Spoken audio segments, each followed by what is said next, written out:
Hello, everyone, and welcome to another episode of the Deadhead Cannabis Show. I'm Larry Mishkin of Mishkin Law in Chicago, with my co-host today, Rob Hunt. Jim Marty, our current co-host, but soon-to-be retired ex-co-host, is out on the East Coast this week doing a site visit. So we're pushing back his farewell schedule by a week, and next week and the week after, we'll say our goodbyes to Jim and hear a little bit more about his story and the words of wisdom he has to give all of us before he takes off to that great new location in Nevada, where people go when they can afford to retire. So, Jim, good for you. But today we got a great show to talk about. Lots of interesting things on the marijuana news side, which we'll get to in a minute. Some stuff going on over in Germany, some stuff in South Dakota that, surprise, surprise, involves Christi Noem, and we'll get to that, and some new standards that are being installed in California, and what those might mean to the industry out there. On the music side today, we have a Rob Hunt pick, December 5th, 1979, from the Uptown Theater in Chicago, an amazing old place that unfortunately I never got to see the Dead in. And I will take this time again to call out my friend Harold for finding 2 tickets, but giving the extra ticket to our roommate Murph instead of to me. So I was the one outside trying to scalp a ticket on my way in. I had never seen the Dead, and people were offering up $50 to $75 a ticket. I was like, I am so out of here, and missed that show. But that's okay. Even though they closed the theater after that, we never got another chance to go in. But this show, as we'll get into later, comes right around the time that the Go to Heaven album was released. There's some great tunes on there. We're going to take a deep dive into Alabama Getaway and a lot of other good stuff. In fact, before we dive right into our show, Dan, maybe you've got a little bit of music that our fans can listen to and just get a sense of what's coming up down the road.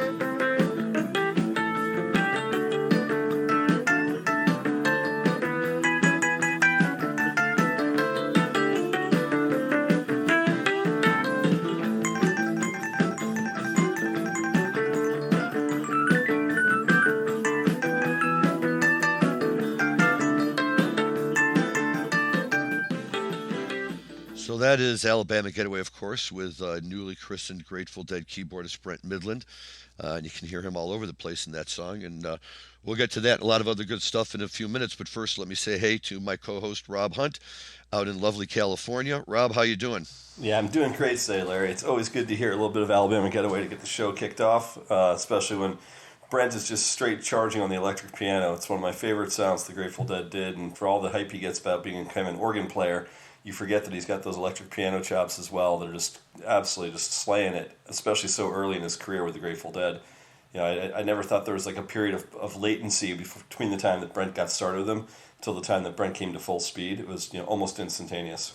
Yeah, he was just such a talented musician, and there he is on a classic Jerry Garcia tune, right out of the box, almost taking the lead out of Jerry's hands and really making it his own, and it's great, and I look forward to getting to that in a few minutes.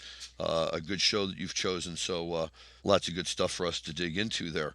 On the marijuana news side, though, we do have some interesting things going on. First and foremost, let's start on the other side of the pond, if you will, and see that Germany is looking to go ahead and legalize adult use, which I believe would make them the first European country, notwithstanding the idea of the coffee houses in Amsterdam, which do serve a purpose but don't really serve in the sense we're used to it, that you can go and buy marijuana and take it back to your house and that kind of thing. And it looks like Germany's going to do it. And, and I have to say, I don't really find that very surprising given the direction that Germany has gone in the last few years on a number of issues.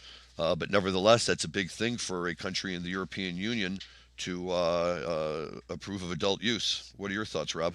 Yeah, I mean, it's been a long time coming. Europe has been pretty far behind the United States on this issue, and I always thought the United States is pretty far behind where it should have been. But you take a look at what's happening right now in Europe, and you've had some progressive laws. Switzerland for a while was pretty progressive, and you had Spain and Portugal obviously being really progressive as far as kind of like legalization of drugs in general. But no one's come out with a true commercial system to sell and to cultivate and process cannabis. During the Merkel regime, Angela, I should say, was pretty opposed to cannabis reform. So while we had a medicinal program in Germany, an adult use program probably wasn't happening while she was still in power. But now with the new legislature or a new sort of a composition of who's running that country, I think we're going to see movement really quickly, and that is the single largest, by population, single largest country in Europe. So if you want to talk about a catalyst to kick things off, start really changing European policy, Germany, smack dab in the middle of the continent, certainly does a really nice job of forcing the hand of everyone else to start looking to change their policy as well. I was just going to say, I can, practically imagine the folks in Great Britain, France, Italy sitting around saying, are we going to let Germany take the lead on this? For God's sakes, we've got to get out there in the forefront and we have to establish the standards. At least that would be, nice if they all dived into it together. But if it's just Germany for now, that's fine. They'll get the boost in green tourism, if you will, and the rest of Europe can figure out what it wants to do later. I just applaud them for, being willing to address the issue and move forward with it. Yeah, for sure. And then the other great thing about it is, there are other countries that are looking to be, importers or exporters of their own product into Germany. And for a long time, that's always been kind of a dream. So, you look at, the Canadians a couple of years ago, if you go back 4 years, Bruce Linton was screaming from the rooftops of like, oh, well, part of the appeal of Canopy is we're going to sell to Germany, we're going to sell to Europe. Well, that wasn't happening then. Like anyone that knew anything about the industry knew that a lot of that stuff was just a great way for them to try to fleece investors into making investments in those companies. But there was no real pathway to export Canadian cannabis into the European Union. Well, for the first time now, there really might be where you can actually say, okay, can we start exporting out of the LATAM countries like Colombia, or start exporting out of North Macedonia? There's a lot of places that are dying for this market to open up because they've got product to sell to them. Portugal's another one that I think could be an export into Germany as well. Or Israel. Yeah, or Israel. Yep, for sure. Which, there's a certain poetic justice in that too, I suppose, letting Israel sell its marijuana back to Germany. But, either way, I think to get that market going over there is a wonderful thing. I certainly applaud the Germans for being willing to run with it. In fact, by contrast, of course, here in the United States, we have South Dakota. Although it's never our goal to really get very political on this show, one cannot, escape the fact that it's run by a governor who decried any need for any type of COVID protection in her state because South Dakotans have homespun values that were going to protect them. Of course, they wound up with one of the highest hospitalization rates and a soaring death rate for a long time, but that did not deter Christi Noem as she regularly allowed large events to take place in her state and kind of thumbs her nose at everyone and seems to have a good time doing it.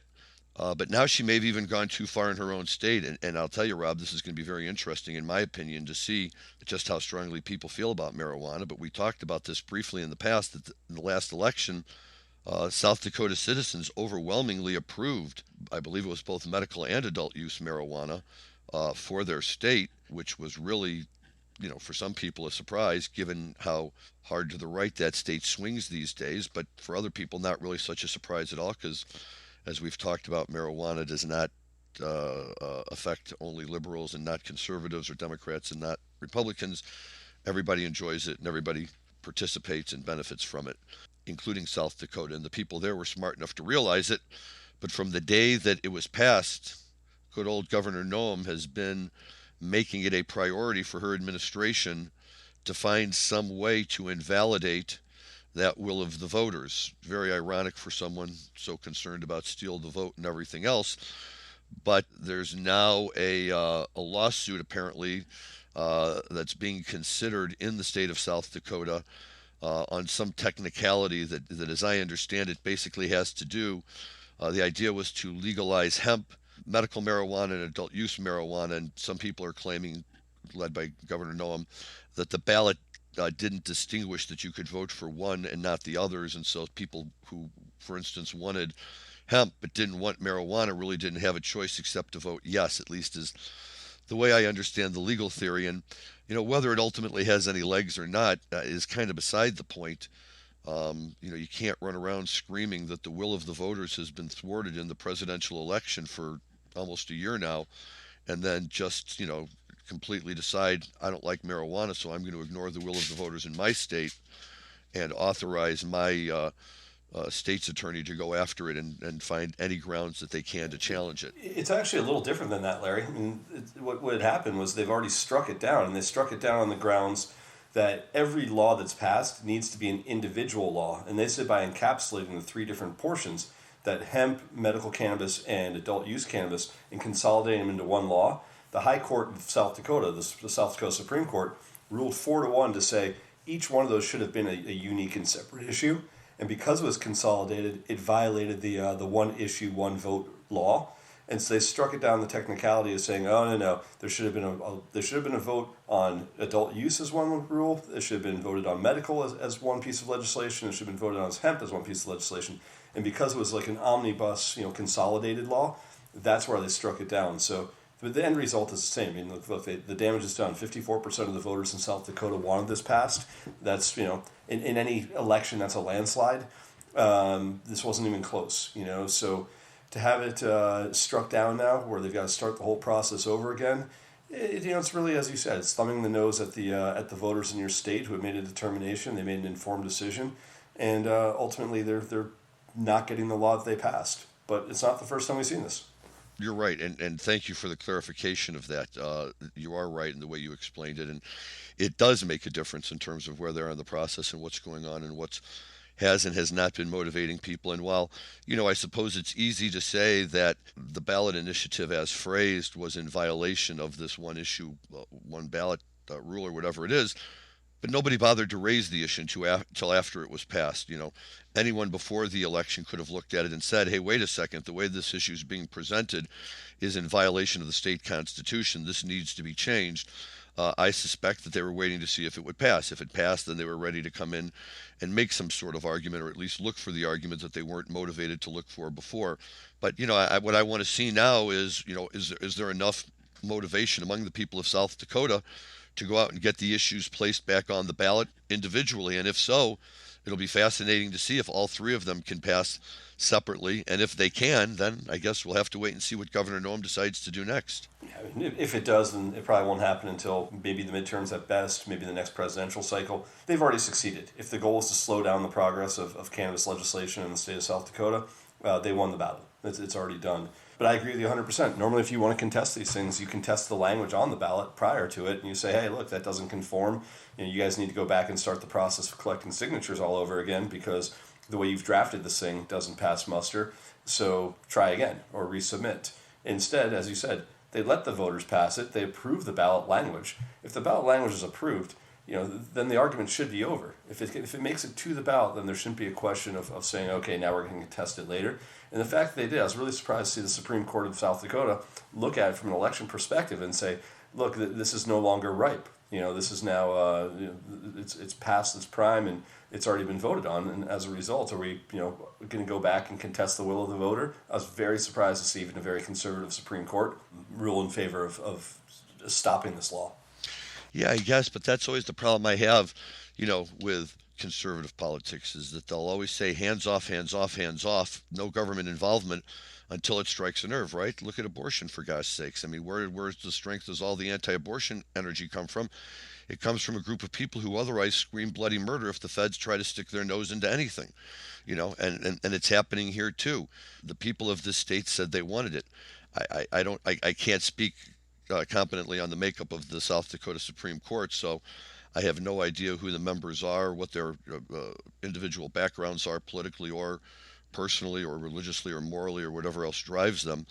But, I think that these are the kind of things that we all kind of shake and shudder at a little bit, that groups of highly conservative people who have always, decried the liberals for trying to tell us, what's good for people are going around trying to tell us what's good for people.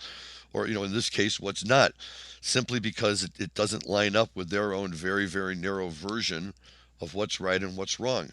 And instead of just kind of going with the flow, they don't. And we've all heard the line before, but, they are probably the people, most desperately in need of a really good bong hit right about now. And they're the last ones likely to avail themselves to it. And that's really the problem. And I think that in the long run, what I'm really hoping is we're going to see is that the people stand up and say, look, Governor Noem, we may agree with you on all your other crazy nonsense, but we like to get high. So on this one, we're, kicking you to the curb. Yeah, I think that's right. So let's see how this one plays out. But, let's see how powerful cannabis is as a catalyst to get people to the ballot box. But, this may come out and backfire a little bit. I don't think it probably will because, South Dakota's composition is pretty darn conservative. So do I think it's going to, hurt Christi Noem's chances at re-election?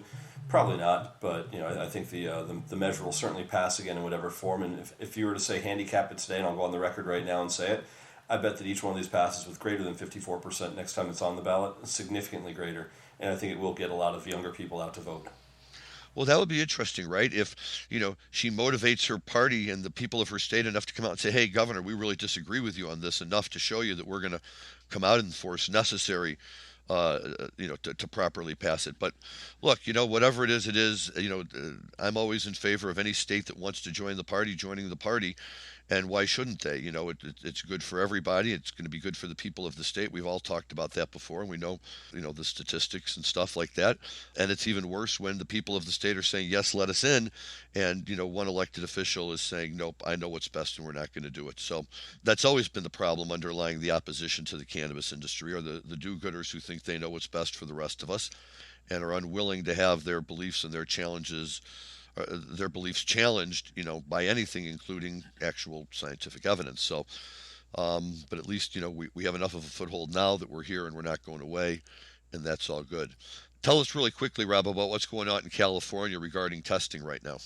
Well, the attempt right now is to try to consolidate a standard, of analytical standard, to give labs kind of the same uniform policies on how to test, because I think a lot of people are aware of this, and it's something I've been sort of fighting since back when I lived in Colorado, in 2013 and 14 when the first laws were being written, is there is no standard procedures as to what designates the proper lab policies to test for potency, to test for residual solvents, to test for pesticides. You name all the different things that are put into these lab tests.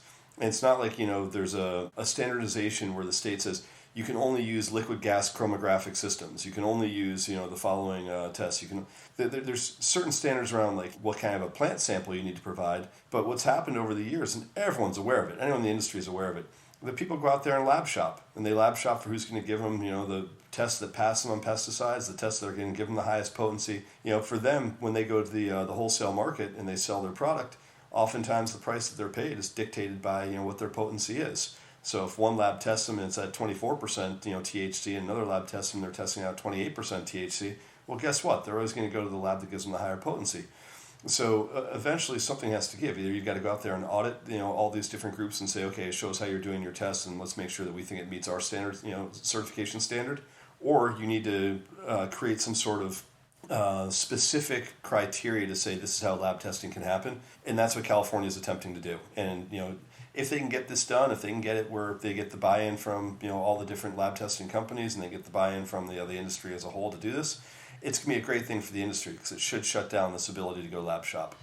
What is the current buzz on the street, if you will, that you're hearing about from the labs themselves? Are they in favor of this? It makes their jobs easier if they can say, this is the way the state wants us to do it, or oops, now we're kind of losing a way to, bring a little extra business in the door. I think it depends on what lab you talk to. It's the labs out there that are giving the good results that for those guys, that's how they derive their revenue. So if they get their reputation out there, it's kind of like being the dealer with the strongest heroin. Like everyone wants to go to that dealer.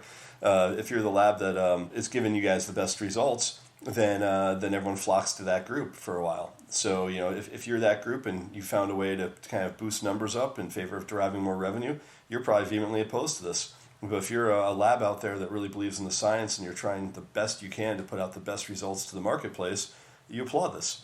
So I think time will tell. But ultimately, I think it's the best thing for the state, and I think that a lot of people would support that. The only people that would be against it are the ones that are kind of riding dirty already. Okay. Well, let's see what happens with it, and if it can make it, what it does for the industry out there. I'm sure the rest of the country will be watching.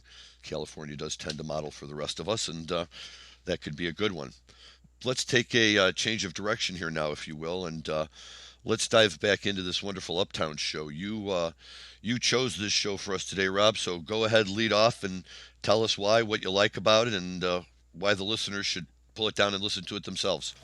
Sure, yeah. So, look, let's start by saying I'm a huge fan of 1979. I've made that clear.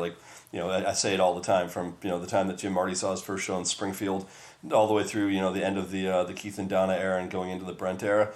I think that transition, I kind of look at it as like the cocaine dead years, and they're super fired up, hard charging, And I love all the stuff they started introducing basically, like, I think from about August 4th on, which is all the material that's going to be Go to Heaven, which would include Lost Sailor, Sitting in Circumstance, Althea, Alabama-Getaway, Easy to Love You, which is one of, I think, Brent's first tune that he introduced out there. There's just a handful of new material that came out for this album that they started playing in August. And Don't Ease Me In. Yeah, which is it's a totally random one, right? You take all these, and by the way, like a lot of albums that they released, they've been playing the song for 4, 5, 6 years before that. I mean, you look at like In the Dark, like Touch of Grey started being played in '83. It wasn't released until '87, right? So this is all material though. They released Go to Heaven, I think, in April of 1980. And all the material started being played for the first time no more than a few months before, basically August of 1979, and only played a handful of times before it actually made it onto the album. So these were all like truly new songs going onto a new album, and this is the chance. Like late '79 is when they started kind of beta testing all of it. So why do I love this show? I love this one because it's got like over half the album on it, and it's closes the first set with 4 tunes in a row to finish it off. So the end of the set is Easy to Love You, Althea, Lost Sailor, Saint. And it opens with an Alabama Getaway into a Greatest Story, but that's 5 new tunes in the first set, and then there is a Don't Ease encore, but as you said, Don't Ease had been playing since '66, so not like how it ended up on an album in 1980. I've got no idea. Well, isn't that like Minglewood Blues, which always seem to show up on an album every 10 or 20 years? New, all new Minglewood Blues, the really all new Minglewood Blues, or whatever, then, look, Don't Ease or, Don't Sleaze, as my buddies called it, was almost always, okay, time to get out, either get to the bathroom, it's the set break, or, it's the end of the show or whatever. But look, Jerry likes it and he likes to play it. So, these days, as I tell people, I would gladly go pay money to hear Jerry play Don't Ease Me In. The funny thing about Don't Ease is that, I think I've talked about this before, there's very few songs that clock in at like 2.5 minutes or less in the Grateful Dead's catalog. And Don't Ease is one, Me and My Uncle is another one, where Me and My Uncle, I think, is 2 minutes almost to the dot every single time. But a lot of people don't realize that when bands play on stages, oftentimes they have a countdown clock that says, this is how much time you have to play, before a set break or before like the curfew. So I think oftentimes Don't Ease wasn't probably on the set list, and they're like, okay, we still have 8 minutes left to fill. Let's just throw Don't Ease in there, like just to give them like one more. So and I've always looked at it that way. So it was like a throwaway set closer. Right. Yeah, I'm sure, whatever. But again, it was like a lot of, tunes from that era, Little Red Rooster, C.C. Rider, that, either seemed to be overplayed or, and those were the tunes where we'd always kind of be like, yeah, but then all of a sudden, halfway through the tune, you realize that Jerry's just jamming away and you're like, oh yeah, no, this is actually pretty good. I'm enjoying this a lot. I don't, this is fine. Keep playing this. Same with Don't Ease. We'd always get over the okay, here it is. But then, when he starts getting into it on the good nights, the girl I love and, that kind of stuff, when he really just belts out the lyrics and everything, and he can have a lot of fun with it sometimes. It's also one of the only songs where Jerry sways, where you'd see him like rocking back and forth side to side on a Don't Ease is pretty common. Like there's something about that groove that made him, kind of rock the guitar neck back and forth. So I agree. You can't discount it when it actually shows a great deal of enthusiasm on the stage. Right. True. And I mean, there's the songs on this album are also interesting, not just because of their musical quality, but because of the lyrics and everything. We could spend an hour or two just going through each and every one of them. My personal favorite on the album is Althea. That to me is I know that's a very John Mayer-esque type song to talk about these days, but John Mayer knows what the hell he's talking about. So that's a great tune, and I love listening to it. I'm not giving that one to Mayer yet. I mean, look, dude, that's one of like Garcia's greatest songs ever written. I think anyone's a serious. Oh, I'm not giving it to him. No. I'm just saying I know he really likes it too. I'm kind of giving him a shout out. For sure. But I mean, there's now this association that exists where everyone like associates Althea with Mayer because that was a song that kind of got Mayer to do Dead and Co. Right? But when you think about what your favorite first set Jerry tunes are, I mean, for me on the slow Jerry, like obviously there's the second set ballads that you love, right? But for the first set ballads, like for me, it's Althea and Sugar-E that are the two that like consistently. I don't care where I am, I'll hear those songs every day. Now, Althea is a tremendous tune, and I told this story years ago, and if I've told it too many times, and I'm sorry, and I'll never tell it again, but when I was at Dead & Co.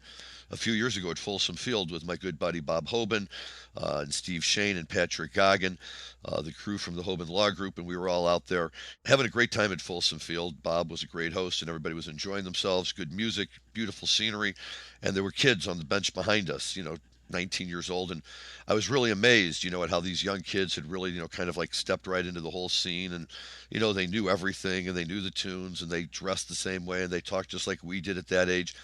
And they were going back and forth, and they start playing Althea, and oh yeah, that's Mayor's favorite tune. Oh yeah, he plays it great. I heard him play it last time; it was awesome. And finally, you knew it was coming. One of them says, I think he plays it better than Garcia. And I just stopped, and I turned around, and I was like, look, guys, none of my business. With all due respect, you guys are great. I'm so happy you're out here, loving all of this. Everybody's entitled to their own opinion. But yours is wrong. Right. But I saw Garcia play Althea live, I don't know, probably 20 or 30 times. I've heard it. Go listen to whatever it was, Dick's Picks 16 or 17, that has, in my mind, like the best version of Althea ever recorded. Go listen to that, then come back. God bless you, but no, not a chance. Just not a chance. No, it's not even close. And, I think as far as like Hunter's lyrics, it's hard to top Althea. It's, like, there's no better song that I can think of that sort of articulates the girl that got away. Right, absolutely. It's just, it's a lot of fun.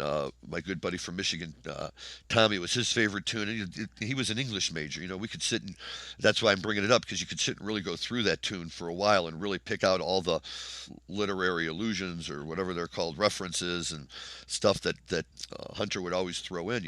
And we forget that not only is he a great songwriter, he's a really, really smart songwriter. He was an educated man. I mean, he knew the classics. He knew the Bible, as we'll talk about in a few minutes, and he was able to freely pull those ideas and associate them into Dead tunes all the time.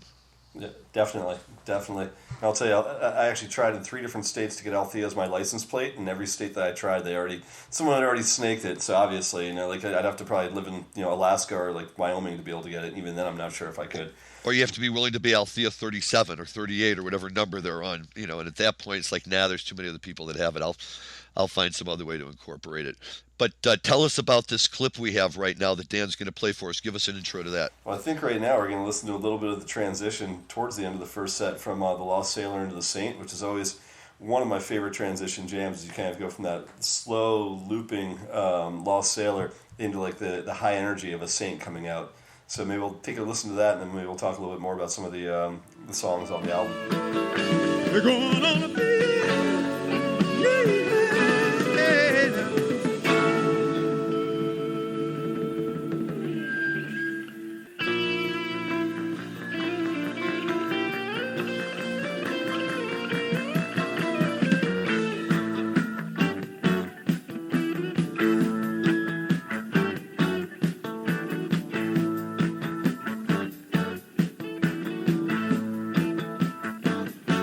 So this is heaven, last station on the line. I love that they put those two together, and it's one of those pairings that you kind of just assume are always going to be together, the way like a Scarlet Fire is or Helps of Franklin's is. But it took them a solid month of playing Lost Sailor before they introduced Saint of Circumstance, and it was a little ways after that before they started playing together. I think the first time they actually did them back to back was maybe the end of August. I think August 31st is the first time they played Saint, and I think August 4th of 79 was the first time they played Lost Sailor. So it's like now it's like peanut butter and jelly. I can't think of them being apart, even though like in the 90s all you ever got was the Saint. Like they dropped the Lost Sailor and just played the Saint. But in the 70s, early 80s, it's like you couldn't imagine a Lost Sailor without a Saint following it. No, when I first started seeing him in '82 for a number of years, that was standard second set material. It would just be, and it was always wonderful and very much appreciated. And the whole kind of arc, almost story arc, from one to the next, and the great guitar playing and the great jam and this wonderful transition where, as I listen to it again, I always in my memory kind of remember it as just the music tumbling in, but when I hear it, and there was almost always that intentional one stop rest, and then boom, they'd go right into the next one. And it was great, and it was one of the first tunes where it really occurred to me that the Dead were still changing it around right as they played with the lyrics. So This Must Be Heaven, Last Station on the Line. It used to be Tonight I Crossed the Line, and somewhere along the way, Bobby. There's a few examples of that in that tune, particularly where Bobby was still, hadn't quite settled on what he wants the lyrics to be and how he wants them to go. And I think it's great. I love listening to it. It's a highlight of this show, and usually a highlight of any show they play it at. I think Saint's such a great set closer, and it's not something I ever saw as a set closer. I don't know why they didn't do it more, but it's a natural kind of way to go out with everyone sort of, screaming in unison, sure don't know what I'm going for, but I'm going to go for it for sure. It's something that I would have expected they would have kept in that slot instead of, third song into the second set, which is kind of where it ended up falling in place, later on in the repertoire. But I love it as a set closer. No, I think it's a wonderful set closer. And on the clip we were just listening to, I was chuckling because even back then in '79, Bobby was having a real trouble hitting the high notes and the going on a feeling right at the end of the Lost Sailor, right before the transition. And he tries really hard to climb up that ladder vocally, but he just can't quite get up there. But you got to applaud the effort and the fact that, I don't think he really cares. He's just having a good time and jamming on it. So that's wonderful too. Let's spend a few minutes talking about Alabama Getaway, man. That's a song that's just deep and loaded. I know it's one of your favorites. What are your thoughts on it? I've deconstructed this song so many times in my head to try to get a sense of what's going on in that song because, first of all, let's just start with the fact that you don't know in the song whether Alabama refers to a person, refers to a state, or refers to both. And I think, the more you listen to it, the more you kind of have to assume it's both. I think in the first couple verses, Alabama is definitely referring to what I perceive to be a guy that's really trying the patience of the person who's listening. Right from the opening line of 32 teeth in the jawbone, Alabama crying for none. Just the idea of you keep this shit up, man. I'm taking a swing at you, and before I have to hit him, I hope he's got the sense to run. It's it's a powerful opening lyric, but that also could be a metaphor or a personification of kind of the feelings about the state of Alabama at that time, and how the Grateful Dead or how Hunter was feeling about Alabama at that time. Because as the song goes on, there's a lot of references to kind of not great feelings about the state of Alabama, and then also kind of some of that like antebellum kind of feelings of the Deep South at that time as well. Well, right. I mean, they do more than that. I mean, make a direct reference to Bill Bojangles, who was a very famous actor, dancer, movie star. The first part of last century was often seen in movies. One in particular, I don't remember the name of the movie, Dancing with Shirley Temple, and was kind of, I guess, the epitome of the acceptable, black actor that white people felt comfortable going to see, and the Wayne Brady of his time. The Wayne Brady of his time. And they call him, in the lyrics, Major Domo, which you and I have been talking about. And of course, Major Domo has a lot of meanings, but one that it's often associated with was the black slave on the plantation who was ultimately seen as kind of the leader of all the others. Either working in the main house with the owner of the plantation, or somehow being charged by the owner with being responsible for everything associated with the slaves. And here we're talking about Billy Bojangles and what his role is with kind of Alabama, and I guess some people always had the image of him kind of being the guy who was always happy-go-lucky, always with that silly smile on his face, which I think many people certainly in the South at that point in time associated with black people who were entertainers. They weren't perceived as a threat because they were smiling and they were happy and they were dancing and they were making you happy. I don't think that, it's clear Hunter doesn't pull back any punches here. He really goes after him with that. The reference to the 23rd Psalm, and we can, talk about that in a minute too, because that seems to be a constant Grateful Dead theme. But, he's basically, you want to talk about the Lord's Prayer, man. You're calling somebody on the table and saying, hey, you're not acting the way the Lord wants us to. I love the fact that he's almost seeking the advice of and Billy Bojangles is Billy Bojangles Robinson, right? And asking for the advice of hey, come over, sit down, have a drink with me, and what do you think about this situation? And the response that comes back in the next verse is basically like, look, let them do as they do, and eventually they give them enough rope and they'll hang themselves. Like the attitude of Alabama and the Deep South at that time is, from the perspective of the Major Domo, is let these guys make fools of themselves. Right, they'll hang themselves, and I love the line about 49 sister states have Alabama in their eyes.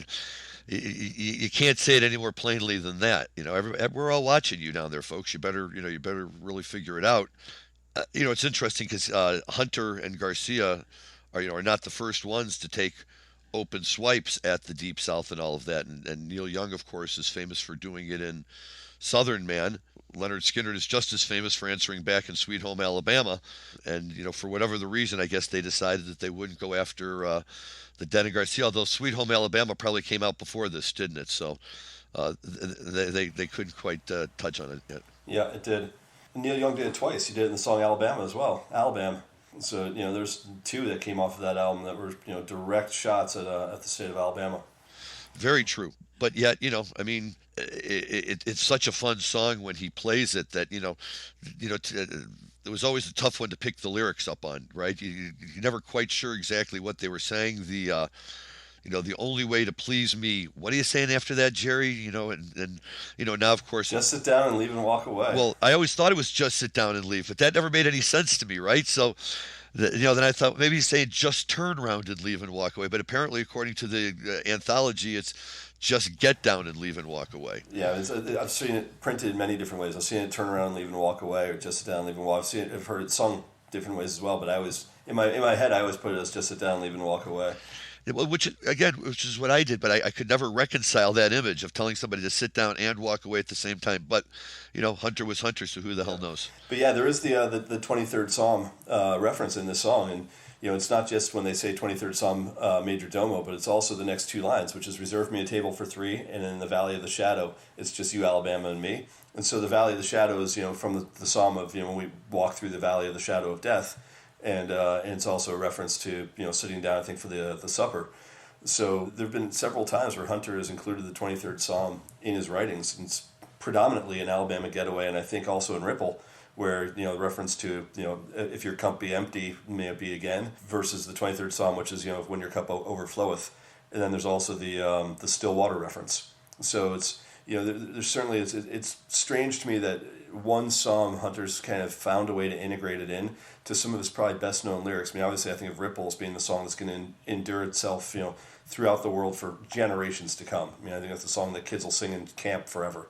I don't think Alabama Getaway quite has that same staying power lyrically, but it certainly has, a fair amount of biblical reference in this. And again, it's I think if I were to deconstruct this, it's a self-reflection of, take a look at what you're doing and compare it to, what you say versus what you do. I think that's true, but one of the things about that I mean I instinctively know that Jerry writes the music for all of these, Hunter writes the lyrics, but I never really spent enough time trying to understand how the music that what Jerry is thinking about the song when he writes the music. How does what makes me think I'm going to play Alabama Getaway in this really kind of pick me up, giddy up kind of tune, and Althea is going to be kind of a more softer, lilting lyrics instead of the other way around. And I don't know if that's just the way it worked out for him, or if by doing that, he's kind of saying, hey, we're really getting tired with you folks in Alabama. Let's just deal with this, or trying to take the lyrics and maybe almost hide them a little bit in an otherwise very upbeat, rock and roll, very peppy. It's a great opening number when you see the Dead. If they come out and they start playing that, everybody's up on their feet dancing immediately. And especially you get at the end, if Jerry's willing to go through that Alabama Getaway lyric, at the very end he'll usually do it 3 or 4 times. One night he did it 5 times and the place went wild. And people kind of, I think, use that as a gauge for where Jerry's at. Of course, the flip side of that is that I would be willing to wager that this single song he probably screws up the lyrics to more than any other song in the entire Dead catalog. I mean, just he gets the lyrics out of order and he forgets them and he just kind of a few times and whatever, he gets to the lyrics and he knows what he's doing, and the band they just let him go. It's great stuff. I think Uncle John's is the other one. I think he always messes up, whether it's By the Riverside or Playing to the Tide. Right. Yeah. They can never keep that one straight either, But, yeah, it's just funny because, you try to sing along with him and all of a sudden he screws up the lyrics. So then it totally messes me up for a minute. Wait, did I get it wrong? Did he get it wrong? Isn't that so funny how that works? Like when you're singing along with it, sometimes you'll find yourself messing up at the same second that he does, specifically because you get that like half moment of pause when you realize that he's changed, like that he's unsure. And then you realize, no, I had it right all along. Right. That's right. Exactly right. Because am I right or is he right? But no, I've done it enough times that I'm willing to give myself the benefit of the doubt over him in that situation. So, but yeah, it is a great song, and when we stop and take a look at what's going on there, it does have a little bit of meaning to it that I think is probably worthwhile for people to look at, especially in this day and age of Black Lives Matter and Me Too and everything else that's going on. It's important to know that just because you may have a particular view about the way you want the world to be. That may not be the way the rest of the world sees it. At least, I'd like to hope some people get that message out of it. And look, you brought up another really good point that I'd like to touch on, which is it's hard to say how a musician decides for a song to be like a slow, mellow ballad versus a rocker when it could go either way. And there's definitely songs we've heard people redo that they turn a very mellow song into a hard rocker. We've even seen songs where the Grateful Dead have decided to play them fast versus slow, like "Eyes of the World" or "Friend of the Devil," where they've gone back and forth and said let's do it a different way than we used to. But there's certain songs where I definitely think the intent of the music in between verses is to tell the story through music where there aren't words. And I'd say that songs like Althea is a prime example that the sort of self-reflection that's happening before the final verse is meant to give the audience time to think about what the last verse was to reach the ultimate conclusion. I think Warfrat does that really well as well. Where there's true introspection that's happening there. I think that certainly the Jam and Jack Straw, is kind of like they don't discuss kind of what happened going into the murder, but the last verse certainly talks about it, and the power of that jam building up is certainly alluding to what the ultimate conclusion is. And I think the Dead were really, really good that way. And I think when other musicians talk about them, one of the things they always say is just how well connected musically they were to their emotions. And the emotion that they put out was specific. I mean, look at the build up in Morning Dew before the final verse. Those are powerful pieces of music specifically meant to evoke a certain thought in your mind going into what the ultimate conclusion of the song is. I think you're right, and it's funny because, I talk about it with my buddies sometimes. We hear Alabama Getaway, and it's almost, in my mind, I hear that and I think of it, it's almost got like a southern rockabilly twang to it. But then I stop and take a step back and say, does it really, or do I just associate it that way? So I think I hear that in it. But there's that do do do do do do do do do. I mean, it sounds like, a southern band, rock band sets up and, hey guys, let's jam away, and maybe I'm they're just trying to catch that kind of energy and that mood and spirit in it. And you're right. I mean, like if it wasn't Brent Midland playing the keys on this thing, like you could easily put Jerry Lee Lewis or Greg Allman in to play those keys, and who are like your classic southern rocker, like rockabilly early piano players. I mean, like this could be Jerry Lee Lewis's song, no problems, based on the way it's played. Well, that too, and in that regard, talking about Brent, I think that it's important to note that this was their first Brent album. So this was, they have written this song. Could Jerry have played this song with Keith on the piano? I suppose he could have. He did lots of great tunes with Keith on the piano, but these tunes really sound like they're written and built to incorporate Brent and his sounds, or at least Brent and his sounds fit in very, very nicely with them, as it turns out. I know we've been talking about Brent a lot lately, but it was funny because when I went to the archive.org website for this show to start listening to some of the music, I was reading the comments below, and it almost very quickly devolves into a Brent versus Keith debate, and people saying, I don't like any of these tunes. That sound with Brent Midland, that's too pop electric keyboardy for me, man. Give me Keith Gouchow. And somebody else writes in, anybody who doesn't like Brent Midland never liked the Grateful Dead. And so somebody else writes, you can't say that, man. I saw a million shows and I love Keith. But it just look, it was going through a very sensitive time for the Dead. It was certainly a change in style, and I'd like to think that when this album came out, that those people who were not quite in line with Brent yet heard the work that he was doing on this, and at least were willing to give him a chance. Well, there's some speculation that Alabama Getaway was also a condemnation of Donna, which I wouldn't bring up, but she's the only person from Alabama that's in that band. It was right after they had broken up that they wrote this song. Of whether there was some sort of negative influence. I tend to discount that because I think the band always held Donna in very high regard, but she's the only true tie to Alabama, and even Billy Bojangles Robinson was actually from Virginia, so it wasn't an allusion to him. So if you're going to say what the tie is, I mean, it was that, and the other speculation is that the Dead had some shows canceled in Alabama just before this, and they were like, to hell with those guys, to hell with that state. So you never know. But I'll tell you, I'd love to see how they actually put a song together like this and constructed it, especially after watching the Beatles Get Back thing recently. And I don't know if you've seen that yet, but watching McCartney put together, I mean, the last week, I think the whole world's been taken by storm by this. But if that's the process that some people go through, I mean, I'd love to hear Garcia playing the riff and saying, "Here's the lyrics," and all of a sudden having Brent come in going, "What do you think about this?" And really trying it out, because you never get to see that part of the process, and it's got to be so cool to watch the creativity, especially now that we've seen it firsthand from McCartney. Right. No, I agree. And I mean, there's lots of stories about what it was like to be back in the recording studio with the Dead when Jerry was trying to sound out new tunes, and how he and Billy worked out some new songs and other, and whoever he was with, he could just go ahead and sit down and and get it eventually figured out. And yeah, it's a great album, Go to Heaven. I think a lot of times it gets a little bit of short shrift from Deadheads, as maybe like the first kind of you know new album, soft Dead, if you will, kind of thing that kind of started pushing them in a new era. But when you go and you hear, the tunes that just come barreling out of there in concert, it seems like anything but that to me. It just is, they had a new keyboard player. They discovered a new direction to go. And much like American Beauty and Working Man's Dead helped define them when they were going from acid rock to Americana, this kind of helps them with their transition into their next era. Yeah, for sure. And I think the other thing is that you have to remember that, kind of the Shakedown Street and Go to Heaven years were, kind of the years of albums in general being overproduced. And if you look at what Steely Dan was doing at that time, or some of the other or Fleetwood Mac at that time, there was a lot of overproduction happening in the studio. So if you don't if you like the more raw, stripped down versions of some of the stuff in the mid '70s, I get it. But the trend at that time was recording studios were adding multiple channels that didn't exist before, and they're cleaning things up, and you're getting a much more produced sound.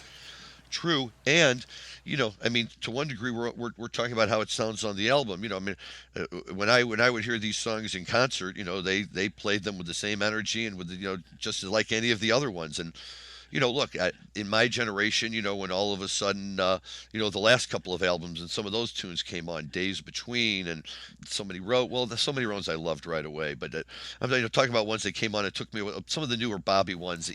Victim. Yeah, Carino. Right.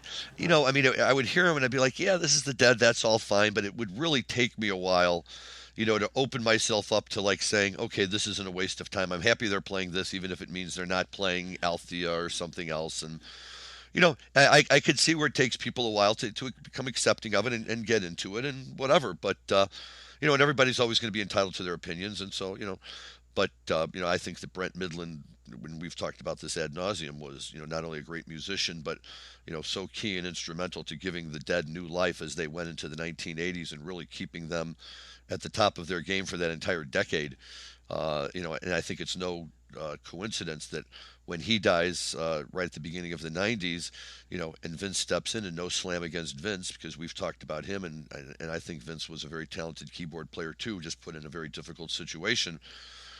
That's the beginning of the period of time that people talk about as kind of the beginning of the end, and the downward trend and direction the band was going in after that. And had Brent been a little more careful in his personal habits and survived a few more years, who's to say, what might have happened, and, how Jerry may or may not have been inspired, and, how many more wonderful years of music we could have gotten out of these guys. But it is what it is. And, at the end of the day, we have these great albums to remind us, and these great shows, to really hear how they just came in, whether you were ready for them or not, they said, here they are, just so go ahead and love them, because we're going to keep playing them. And they did, and I did. So it worked out well. For sure. Well, the rest of the show, I think is worth. We've spoken a lot about the first set. The rest of the show is definitely worth listening to. You get a lot of, kind of the Shakedown Street songs in the second set between Shakedown, Samson, Miracle. There's a handful there as well. But there's a really terrific Black Peter that I think we'll play as we're going off the air today. Which is, one of my favorites. I always forget how much I love Peter until I hear it. It's, if you said what's your favorite second set ballad, I probably wouldn't think to put Peter in the top three. But there's times I hear it and I go, God, I just absolutely love that song. It's a wonderful tune. I love Black Peter. We were joking about it, I think one of the prior shows, that the Dead will be coming out of something, and you're like, okay, here they go. We're getting ready for that big Jerry ballad, and everybody's waiting for that big, huge Morning Dew, and they play back Black Peter, and there's this, okay, it's not Morning Dew. And, unfortunately, I think that taints the song. It makes it hard on Black Peter, but once I learned the lyrics and I was able to follow the story, and, really, not only do I appreciate the lyrics, but I appreciate even more Jerry's music for it and the way it's all put together. It's a beautiful tune, and I could listen to it all day. It's a story of hope. Right. It is. It's a story of life. It's a story we're all going to get to a certain point in life, and eventually we're all going to die. And, all we can do, like you say, is, hope that we have just a friend or two I love at hand, right? That's about as simple a request as a human can make. Hey, just one more day, I find myself alive. Tomorrow, go beneath the ground. I was like, yeah, okay, well, whatever. You have to have the sunny side with the dark side, I guess, to make it all work. Well, this was great, man. Great show. Great show selection for us to do our deep dive on that and really have some fun with it. Hopefully, we have Jim Marty back next week. He'll have some good stuff to tell us about, both about his career personally, hopefully about this lovely site visit he got to do, and some more updates on the music that he's been listening to. And again, we'll have another great show to talk to you guys about and go from there. So, any parting words, Rob? Not too many. Just, in the words of hope for the world these days, I really hope after, what we're seeing again with gun violence around the country, that we get our act together as a nation and start figuring this shit out, because enough is enough. And I really hope that, we start seeing some better news out of the Supreme Court of the United States as well. So let's hope that the next couple months go better than this one. And so I think Peter's a very appropriate song to end with tonight. I do. I think you're right. Those are excellent points, and there's not a whole lot more that needs to be said other than thank you to everyone for listening. We hope you'll join us again next week. Enjoy your cannabis responsibly and enjoy Black Peter. Goodbye, everyone.